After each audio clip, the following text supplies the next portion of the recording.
បានសាច់គប់លោកគ្រូហើយវាធ្វើឲ្យខ្ញុំហ្នឹងមានកម្លាំងចិត្តលះរាល់អបាយមុខដែលខ្ញុំធ្លាប់ប្រព្រឹត្តមកបើតាមរាប់ត្រួសមិនចេះចាំប្រហែលប្រហែលជា13ឆ្នាំពាក់ព័ន្ធនឹងគ្រឿងញៀនអូអញ្ចឹងខ្ញុំខ្សែគប់គ្រឿងញៀនវាដោយសារ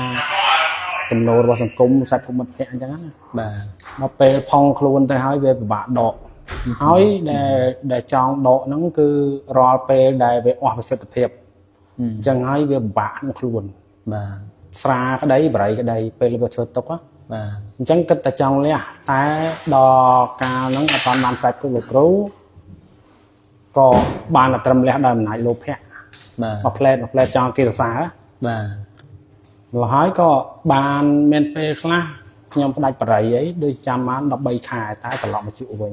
បាទឆ្នាំញៀនក៏ដូចគ្នាវាពេលដែលពិបាកខ្លួនហ្នឹងឈប់បានមួយអាទិត្យទៅពីអាទិត្យតែដល់ពេលអាចិត្តដែលយើងចង់ហ្នឹងវា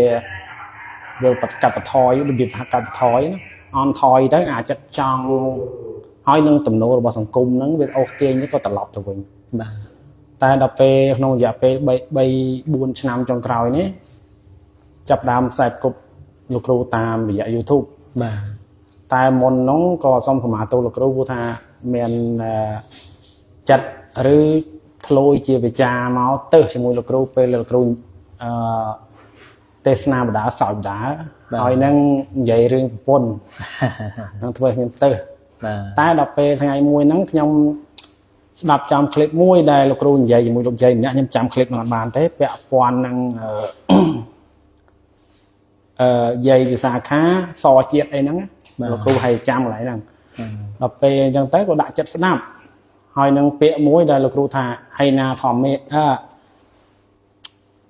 ទៀនថោកទៀបបាទដាក់ចិត្តស្ដាប់កន្លែងហ្នឹងទៅក៏ចាប់មានចំណាប់អារម្មណ៍ចាប់ផ្ដើមស្ដាប់ពីក្នុងមករហូត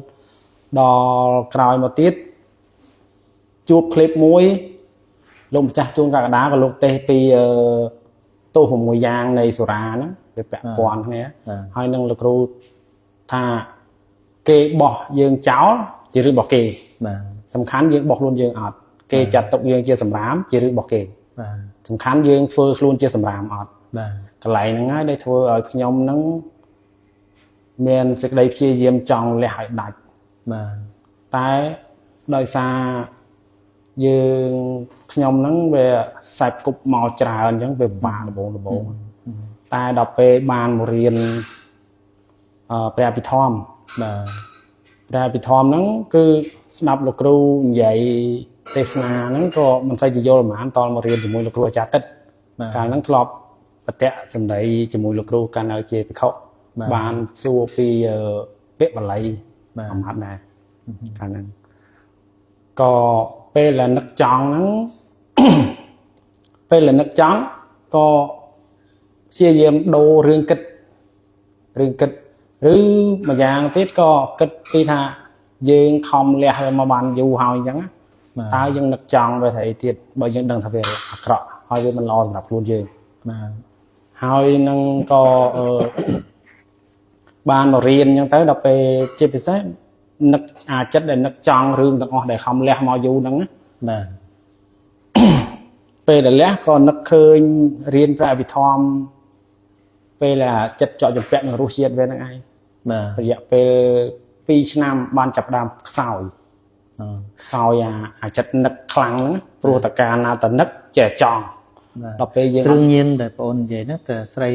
ស្រានឹងបារីឬក៏មានស្អីផ្សេងគ្រឿងញៀនហ្នឹងគឺគ្រឿងញៀនដែលសង្គមយើងឲ្យឈ្មោះសប្ងៃហ្នឹងបើភាសាថៃខ្ញុំជាកម្មករនេសាទបាទរយៈពេល20ឆ្នាំនៅប្រទេសថៃបាទអញ្ចឹងគ្រឿងញៀនហ្នឹងវាមានចាត់ចូលជាប្រភេទដូចជាយ៉ាម៉ាយ៉ាអៃឬមេតុងហ្វេតាមីនហ្នឹងបាទពីរហ្នឹងដែលខ្ញុំប្រព្រឹត្តច្រើនហើយកឆាមួយទៀតកឆាអត់ទៅពីរហ្នឹងប្រព្រឹត្តច្រើនព្រោះអីវាថាចង់សាកគេពិពណ៌នាមកពីរសជាតិហើយគុណសម្បត្តិវាអញ្ចឹងចិត្តតែចង់សាកអញ្ចឹងទៅក៏បានស្ដាប់លោកគ្រូវាធ្វើឲ្យខ្ញុំហ្នឹងមានបទពិសោធន៍មួយចង់ចែកម្លែកតាមទាំងចែកម្លែកតាមណាថ្ងៃខំធ្វើ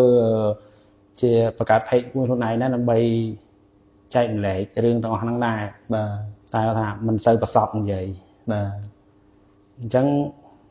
mình miền ấy thế còn là trong bờ ní ao lực ru ai